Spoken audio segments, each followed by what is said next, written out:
বিসমিল্লাহির রহমানির রহিম। আসসালামু আলাইকুম। সম্মানিত দ্বীনী ভাই ও বোনেরা, আপনাদের জন্য শুভ কামনা রইল। আজকের ভিডিওটি খুব মনোযোগ দিয়ে দেখবেন, অনুরোধ রইল।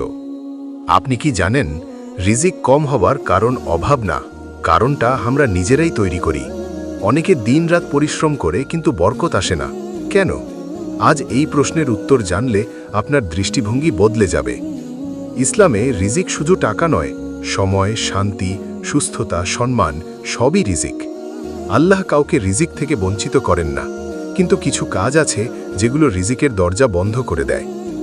ভিডিওটি দেখুন, যদি ভালো লাগে সর্বোচ্চ শেয়ার করে দেবেন। এই ভিডিওর কারণে অনেক মানুষের রিজিকের দরজা আল্লাহ পাক খুলে দিতে পারেন, এমনকি আপনার ভাগ্য বদলে যেতে পারে।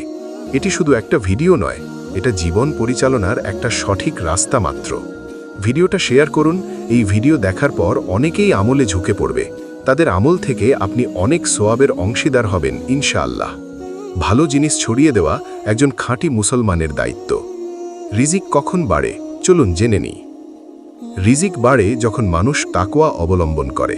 আল্লাহ বলেন, যে আল্লাহকে ভয় করে তিনি তার জন্য রিজিকের এমন রাস্তা খুলে দেন যা সে কল্পনাও করতে পারে না।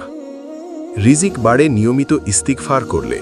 নবী রাসূলরা বলেছেন, ইস্তিগফার শুধু গুনাহ মাফ করে না, অভাবও দূর করে, বরকত বাড়ায়। রিজিক বাড়ে ফজরের পরের সময়। এই সময়টা ঘুমিয়ে নষ্ট করলে বরকত হাতছাড়া হয়, কারণ নবী সাল্লাল্লাহু আলাইহি ওয়াসাল্লাম ফজরের সময়ের জন্য বিশেষ বরকতের দোয়া করেছেন। রিজিক বাড়ে হালাল উপার্জনে।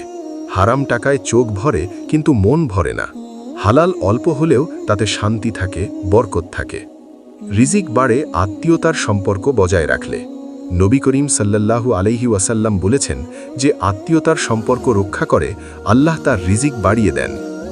রিজিক বাড়ে দান সাদকা করলে। যে দেয় তার হাত কখনো খালি হয় না, আল্লাহ নিজেই তার হিসাব রাখেন। রিজিক বাড়ে কৃতজ্ঞ হলে। যে আল্লাহের দেওয়াতে সন্তুষ্ট থাকে, আল্লাহ তার প্রাপ্তি আরও বাড়িয়ে দেন। মনে রাখবেন, রিজিক আসে শুধু পরিশ্রমে নয়, আসে ঈমান, আমল আর ধৈর্যের সাথে। আজ যদি আপনি নিজের ভুলগুলো ঠিক করেন, আল্লাহ আজই আপনার রিজিকের দরজা খুলে দিতে পারেন। এই কথাগুলো যদি আপনার মনে লাগে, তাহলে ভিডিওটা শেয়ার করুন, হয়তো কারো জীবন বদলে যাবে।